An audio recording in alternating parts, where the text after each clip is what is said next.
Balochistan assembly کو بھی وقت سے پہلے تحلیل کرنے کی تیاریاں مکمل کر لی گئی ہیں۔ اسمبلی کی آئینی مدت 13 اگست کو پوری ہو رہی ہے۔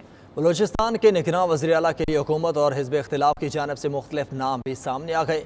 کوئٹہ سے شاہ حسین ترین کی رپورٹ دیکھیے۔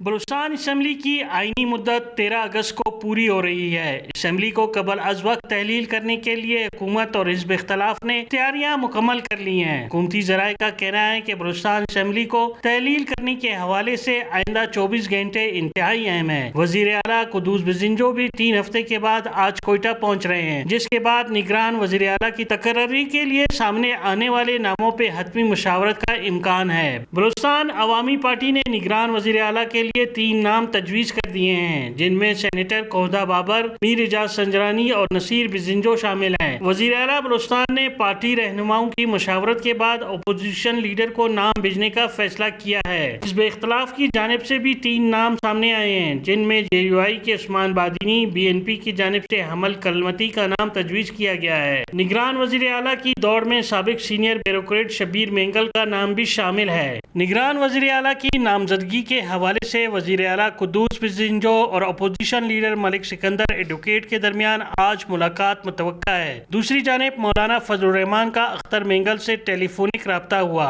دونوں رہنماؤں کے درمیان نگران وزیر اعلیٰ کے حوالے سے تفصیلی تبادلہ خیال ہوا، تاہم بلوچستان کے نگران وزیر اعلیٰ پر اتفاق رائے کے امکانات کم ہے اور نگران وزیر اعلیٰ کا معاملہ الیکشن کمیشن جا سکتا ہے۔ کیمرہ ٹیم اور ساتھی رپورٹرز کے ساتھ شاہ حسین، 92 نیوز، کوئٹہ۔